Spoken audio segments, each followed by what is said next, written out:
Periset BRIN ungkap alasan paus pemandu sirip pendek terdampar massal di Laut Alor. Kemungkinan untuk terjadi terdampar dalam jumlah yang besar juga lebih tinggi. Perlukan peran aktif berbagai pihak dalam penanganan biota laut terdampar. Faktor alamiah dan antropogenik jadi penyebab paus terdampar. Kita perlu minimalisir plastik dan limbah.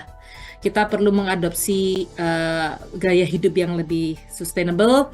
Selengkapnya di BRIN Daily News bersama saya, Dea Mala.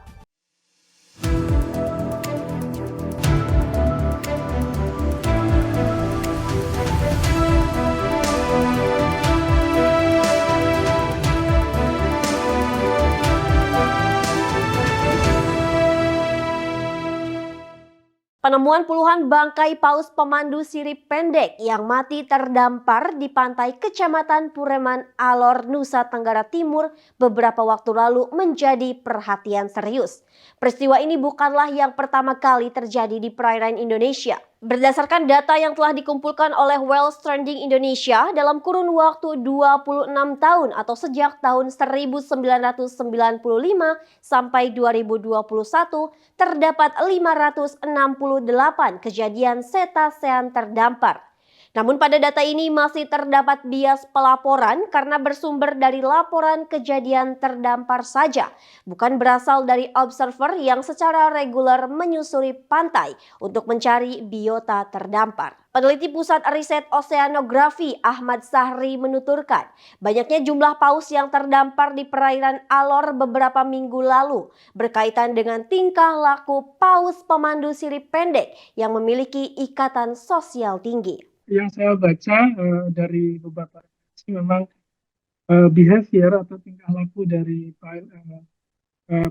paus pemandu sirip pendek ini, mereka punya social tone, ikatan sosial yang sangat tinggi, sehingga ketika salah satu sakit misalnya, kecenderungannya mereka akan berkumpul menemani, sehingga ketika misalnya mereka beranak tanggal, kemungkinan untuk terjadi terdampar dalam jumlah yang besar juga lebih tinggi.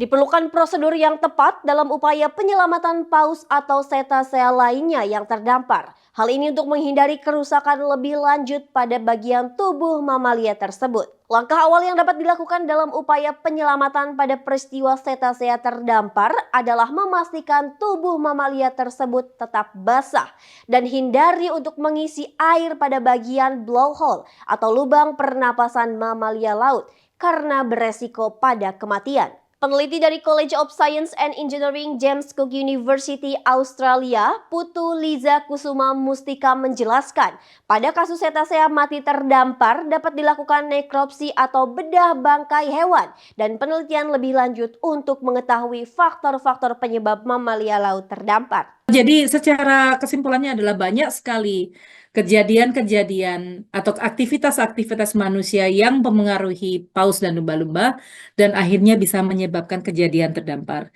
Namun, jika kita tidak melakukan nekropsi, kita akan sulit untuk mengetahui mereka kenapa terdampar. Kemunculan puluhan bangkai paus di perairan Alor semakin menguatkan indikasi adanya masalah serius yang mengancam kelestarian ekosistem laut. Diketahui, paus yang termasuk ke dalam ordo Cetacea merupakan mamalia laut yang sensitif dengan perubahan lingkungan. Faktor alamiah seperti penyakit dan penuaan menjadi salah satu faktor penyebab paus mudah terdampar. Selain itu, faktor antropogenik atau faktor yang disebabkan oleh aktivitas manusia juga turut berpengaruh.